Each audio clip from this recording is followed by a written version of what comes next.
Hi, welcome to Cruise Day Fun. My name is Joy, and this is my husband, Dan. Hey! So today we're going to talk about cruise shopping, the do's and don'ts of cruise shopping, what you should buy, what you might not want to buy on the cruise ship or in the port, what you might want to buy ahead of time. So before we talk about specific items, we do want to put out a word of caution. We could probably do a whole other video on shopping in ports. Usually when you're in port, you're in another country. The laws are a little different, and you're not maybe familiar with how things work, and there can be safety concerns. So be careful with the money you carry with you.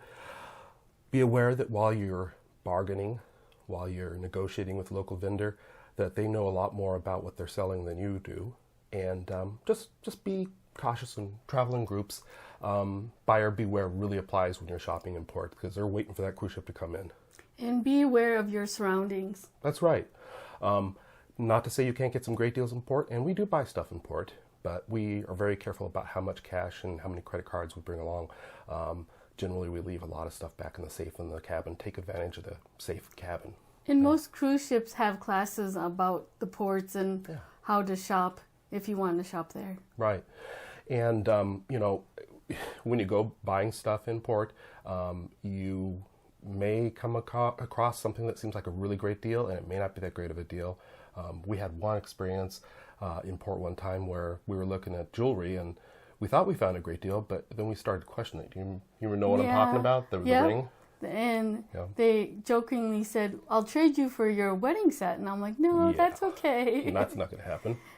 And they were trying to sell the silver ring for like almost $1,000, I think. It started at $1,000, and then eventually we said no, we were just looking, and we left. But they kept lowering the price. Right. They kept dropping it down, and we were like, okay, that seems a little strange to go from almost 1,000 to like 700 to like 500. Exactly. So I said, well, let's just go enjoy the beach like we were going to. And we enjoyed the beach. Yeah. And then we had to walk through that same market area, so the guy was waiting for us. He even not even in the store. He was out on the pathway, sitting there, relaxing on a bench. And he even had a drink for you. Oh, yeah. Yeah, so they saw us coming, and fortunately we didn't fall for it. So buyer beware, be very careful when you're shopping in ports, especially if it's a port you're not familiar with or a country that you're not familiar with. But now let's talk about some specific items that you might buy on the port or on the ship, and whether it's a good, in our opinion, a good purchase or maybe not so good. So I'm going to start with my favorite. My favorite on land or by sea for a fun luxury purchase is liquor. And this is the container from a bottle of scotch that I purchased on our last cruise. Now this Glenfiddich, a particular issue of Glenfiddich, I found in our local liquor store after the cruise. The box wasn't as fancy, but it was the same, described as the same exact issue of scotch, and it was for the same exact price. Wow. So you might say, well, is that a good deal? Well, a couple things I'll put out there is, one, I should say we live in a state that has state-run liquor stores. So our liquor stores probably, if you live in a state where they have discount liquor stores, you could probably find most liquor a little cheaper. So I would say ours is on the high end. So the fact that it was the same price as the special price on the cruise ship makes me think, maybe that price wasn't so special. But on the other hand, that liquor that you buy on the cruise ship, you don't pay taxes on. So that's basically your savings. In this case, that was exactly my savings, because the price if I'd bought it in the local liquor store would have been the same. The big downside, I think, and customs does limit the amount you can take off, that's another consideration, but the big downside for me, and for you, unfortunately, was when it came time to pick up the liquor on that last morning before we disembarked, I spent 45 minutes in line to get it, 2 bottles. And if you're familiar with this was the Carnival Sunshine, great ship, great cruise, but that atrium, that level that the liquor store is on, wrapped all the way around, completely around, with people waiting in line for their purchases, and we ended up getting off the ship later than we were originally supposed to, because we were waiting. Now, to be fair, previously we'd been on the Carnival Liberty, and I went in and got the liquor and was out within 5 minutes. So it can vary, but you might have to endure a wait. Yeah. So, enough about liquor. That's my opinion on it. Consider what you might want to do. But I would say the one other thing about liquor I should say, because my brother would remind me, the best liquor purchase I ever made on a cruise was actually import in the Bahamas when I bought a particular variety of rum, mango rum, that I don't believe we could have ever purchased here. And we really enjoyed it. And next time we're in the Bahamas, I might buy it again. But buying liquor on the ship, you got to weigh the pros and cons. Question for you, Dan, is can you pick up the liquor a day before? Nope, you can't get it until that morning that you disembark. Okay. And it may vary on ship by ship, but they basically don't want you consuming it on the ship. Oh, so, okay. Let's see. Let's talk about some other items that you might buy. Let's go, say you're on the cruise and all of a sudden you have the need for medication, be it Dramamine, that's a real common one, right. An antacid like this. All the good food is upsetting your stomach. Yeah, or you need aspirin or any of those other kinds of, pharmaceutical medication type over-the-counter things. medicine. Is that something, Joy, that you would buy on ship or something that you would try to buy ahead of time? I would never buy it on ship because it's typically 5 to 10 times more than you would normally pay. Like for 2 tablets of Dramamine is $10. And it's just an example. It's an example, right? But your point is, it's going to cost you a lot more. Exactly. If you buy it on the ship, so you're better off preparing and bringing it ahead of time. Obviously, if you didn't prepare, you're going to be stuck paying the higher prices. I have a little medicine kit that covers like upset stomachs, maybe colds. Sinuses, whatever. She comes very prepared, so it's good to keep prepared. And while we're mentioning that, we should mention one of our first videos, and I'll try to put a link in here for this, was a video that Joy did where she talked about some of the cruise gear that she likes to bring to be prepared for the cruise. A variety of different things that we won't touch on here, but you might want to watch that. So while we're talking about that, kind of a similar topic is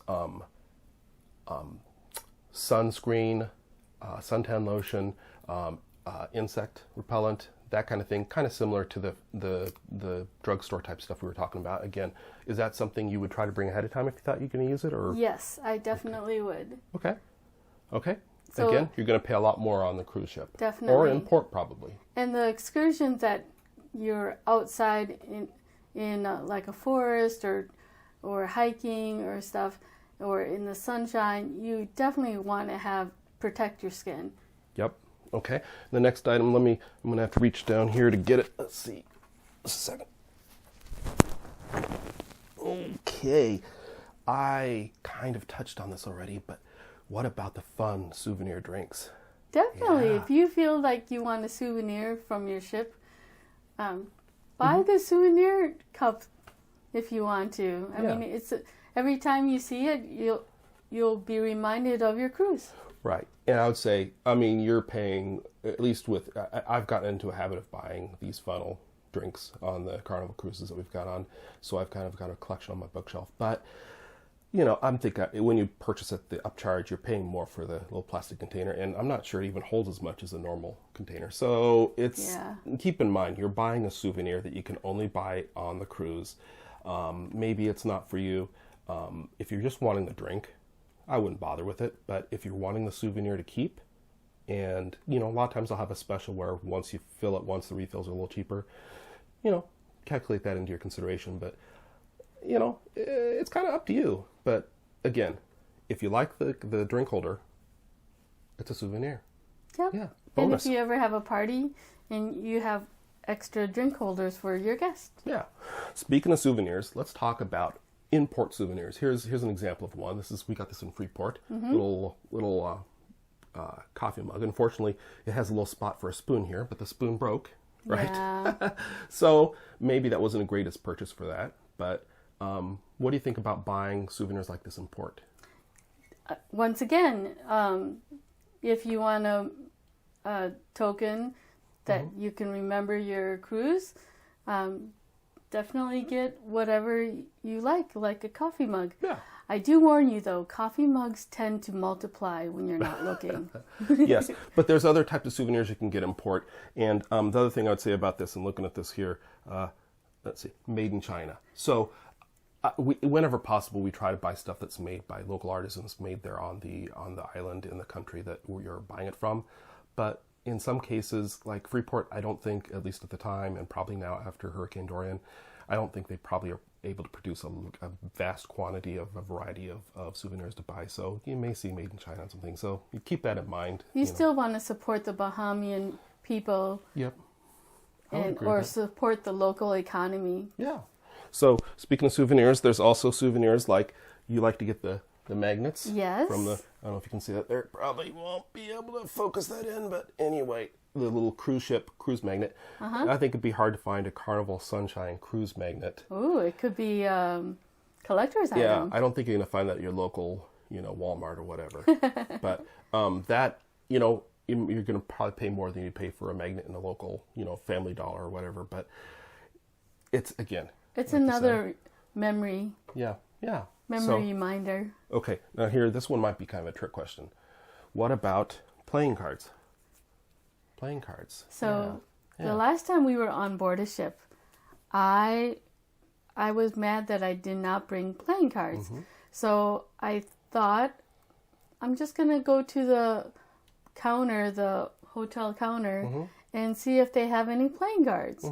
And lo and behold, they do have playing cards. So if you ask if they have playing cards, they'll give you playing cards if they have them available. Wait, for free? For free. Did not cost anything. So at the front desk or in the casino, you might be able to ask for a deck of playing cards. Yeah, they may charge you for them. I don't know, but it doesn't hurt to ask because we've heard of other people doing this. They collect the playing cards. Yeah, it's a free souvenir. So you can play solitaire or... blackjack with your partner. So that's a free souvenir is a great souvenir. Yeah. So let's see, what else we have here? Oh, okay. I like free souvenirs. A couple more things. Let's change a little bit here. Your toiletries, deodorants, shaving cream, any of that kind of stuff. Again, is that going to be similar to the other drugstore type stuff we talked about earlier?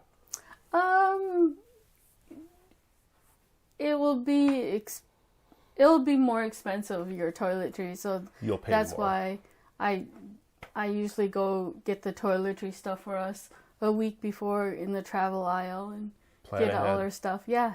Plan ahead. Yeah, I would agree with that. You're going to pay a little bit more, and if you're picky about a particular brand or particular variety, you may not find exactly that in port or on the ship. So, other things, batteries, again, are going to kind of fall in that same category, right? Yep, so, and make sure that the batteries that you do get are approved by the cruise ship. Okay. Well, yeah, you're talking about limits on batteries and particular lithium batteries. There can be, read all the documents so you know what's allowed. We have to keep that in mind with our batteries. We have our cameras. It's just like the airlines. They can limit the number you can take. What about when you're on the cruise, there's always people chasing you down. Speaking of cameras. Who's chasing you down? No. Come on. Take a picture. Come on. Pose in front of this. Here, wait, before you get off the ship in the port. Let's take your picture. What about that? Of course, they don't just want to take your picture. They want you to buy the photos. So what is that, a do or a don't or a maybe? Or how would you classify that one? It's up to you, really, because some people like to purchase the pictures later on because they have it as a memory, and other people like, sometimes we don't want to get our picture taken. Right. So we just tell them, no, thank you. Now, we generally don't, but spoiler alert, if you didn't see our last video, we're going on a Disney cruise soon. So we talked about it and we decided that that's kind of a special occasion, and we're willing to put up with having our pictures taken if it means we're getting it taken with famous mice and stuff like that. So I'm so excited. We have purchased the photo package for that. Generally, we don't. So that's something to consider because it can cost a little bit. It can cost close to the price of the cruise in some cases. So keep that in mind. Consider ahead of time, because if you decide you want the photos on the last day or whatever and you didn't pose, you're not going to get your money's worth if you go for the package. So make a decision ahead of time. decide if you're going to commit to posing for those photos and then buying the photos, or just bypass them if you're not going to want them. And they also do sell scrapbook kits. Yeah. So if you want to do your own scrapbooking for your vacation, go ahead and do that. A tip is I always save the coasters from the bars we go to. Okay. So you can use them as as part of your scrapbook. If we're not allowed to take those, you didn't hear that from us. You didn't hear from us. Okay. No. So I guess I have one last thing here, and unless there's anything else you can think of, we always try to get the ceramic or the model ship for the cruise that we went on. What do you think of that? This is something I always push for. This is something that we have around our house, but is this something that you feel is worthwhile or not? So if you feel it's worthwhile to have models, that's great. If you don't, you don't have to have them. It's personally your choice. Yeah. So we want to know what you think. Obviously, we didn't touch on everything. We didn't talk about clothing. We didn't really talk a lot about jewelry. We didn't talk about a lot of other things. Share any experiences you have. If you disagree with what we've shared, let us know in the comments below. We want to know your opinions. Yeah. And give us a thumbs up if you really like this video. Yeah. And also remember to subscribe to us. Oh, yeah. So you're alerted when we put up new videos. That's right. So thanks for watching. Thanks for watching. Bye.